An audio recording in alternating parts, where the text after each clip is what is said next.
Tikiuosi, patogiai visi įsikūrėte, pavyko be traumų atvykti į mūsų susitikimą, į konferenciją apie dezinformacijos iššūkius. Norim padėkoti Seimo nariai Daivai Ulbinaitei, kuri ėmėsi globoti šitą renginį ir suteikė visą šitą erdvę mums diskusijai. Labadiena visiems, kurie iš tikrųjų, kuriems rūpi mąstyti kritiškai, kurie esat alergiški turbūt melams, kuriems žodis dezinformacija reiškia tokį savotišką valstybinį iššūkį, kurį reikteginę reikšmę mūsų valstybės saugumui ir tautos sąmoningumui.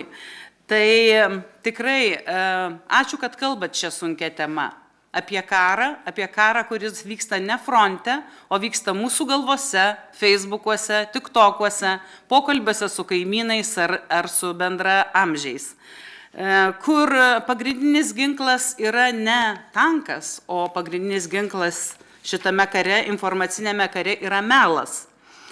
Ačiū, kad jums rūpi, kad mūsų vaikai augtų sąmoningi, kritiški, pilietiški ir kuo mažiau pažeidžiami. Visi labai gerai suprantame, kad gyvendami tokioje kaiminystėje, tokioje nenuspėjamoje kaiminystėje, privalome nuo mažens mokyti ir mokytis.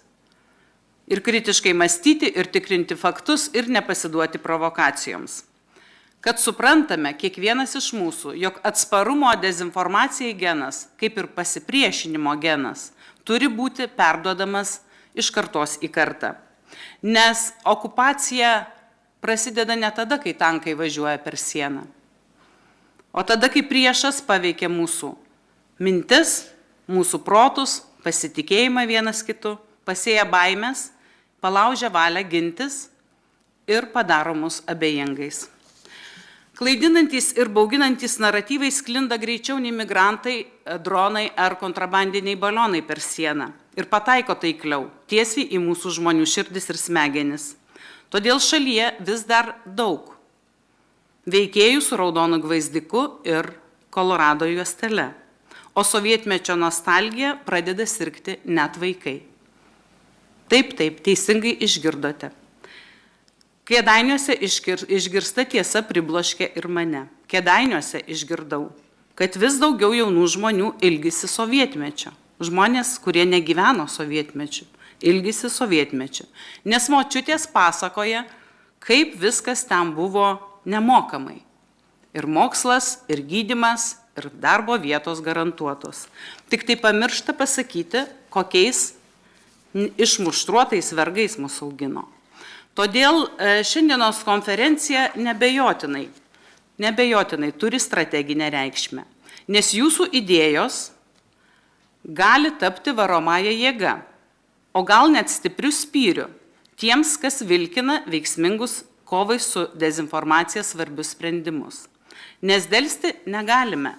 Kremliaus dezinformacijos ir propagandos mašina varoma automatizuotų botų, trolių, dirbtinio intelekto, prokremlinės žiniasklaidos ir pseudo žurnalistų dirba visų pajėgumu. O mes per lėtai, per silpnai ir per gailestingai atsišaudome. Mums nedelsiant reikia stipresnių ginklų ne tik oro gynybai, bet ir informacinės erdvės gynybai. Dabar, ne kada nors, dezinformacija turi būti pradėta vertinti kaip nusikaltimas, o ne tik kaip didelė problema.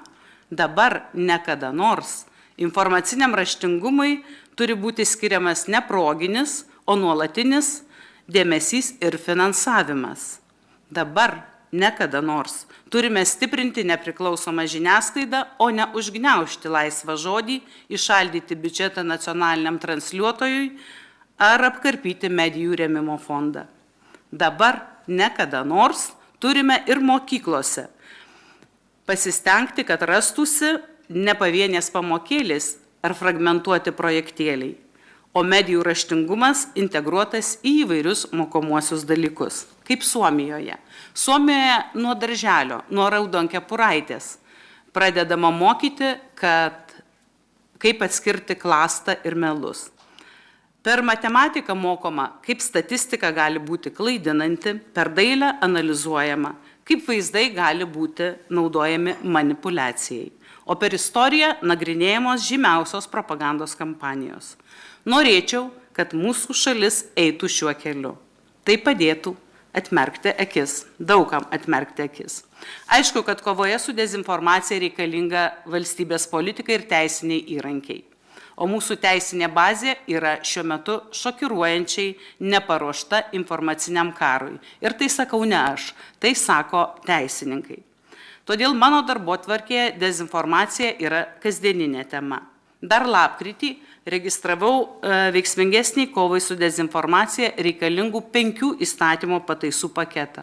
Pagrindinis tikslas yra kriminalizuoti dezinformaciją, kriminalizuoti SIM spiečių naudojimą, suteikti institucijoms įrankius, greitai reaguoti į informacinės atakas ir numatyti socialinių tinklų atsakomybę už draudžiamo turinio sklaidą.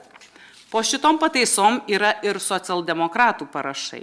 Pavasario sesijoje laukia pateikimas. Tikiuosi, kad valdantiesiems užteks valios eiti būtent šiuo ekspertų siūlomo keliu.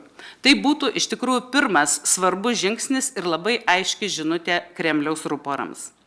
Parengiau ir policy paperį, vadinamąjį politikos dokumentą, kuriame 9 šalių patirtys ir nuoseklūs žingsniai, ką reikia daryti toliau ir nacionalinėme, ir europinėme lygmenyse.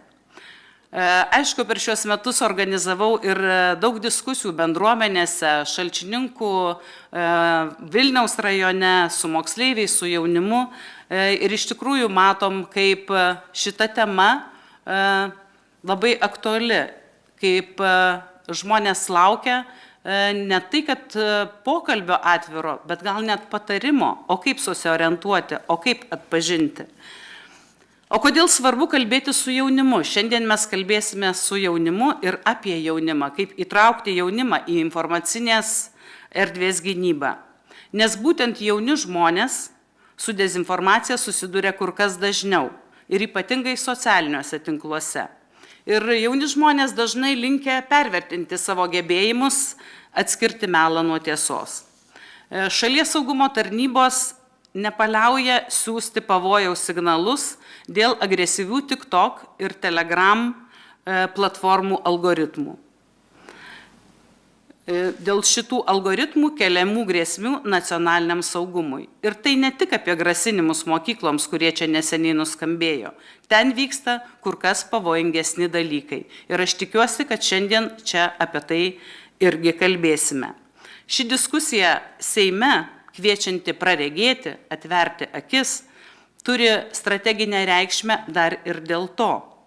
Dar ir dėl to, kad įtraukia visus. Ir šiandien jūs, kiekvienas, ten, kur esate, galite šitame kare, informacinėme kare, taip pat kaip mūsų elfai, kaip mūsų šauliai, kaip mūsų skautai, tapti skydu.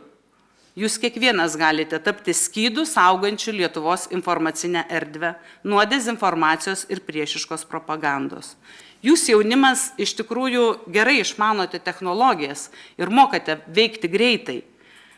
Tikrai galite išmokti atpažinti Kremliaus melus, dirbtinio intelekto sukurtus produktus ar deepfake'us ir pamokyti nepasimauti ir savo tėvus, močiutes, senelius, kad prieš dalindamiesi būtinai pasitikrintų, ar tai tiesa.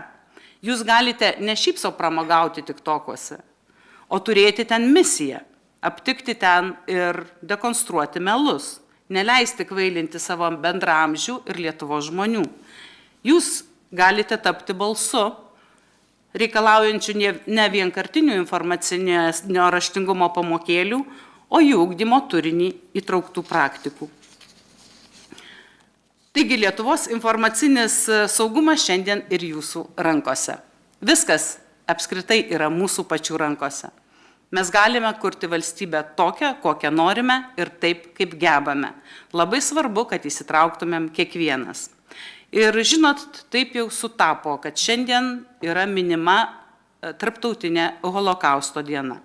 Ir 13 valandą čia Seime, trečiuose, kituose rūmuose mano kolegė Paulė Kuzmickienė atidarys parodą Pasaulio tautų teisuoliai. Nebijoję mirti, tapo nemirtingais. Net ir šiandien, ir šią temą, Holokausto tema, Viešoje erdvėje yra labai daug dezinformacijos ir bandymų iškraipyti istoriją. Todėl mūsų pareiga ir čia remtis faktais, klausti, tikrinti šaltinius, ugdyti kritinį mąstymą, kad praeities tiesa nebūtų prarasta.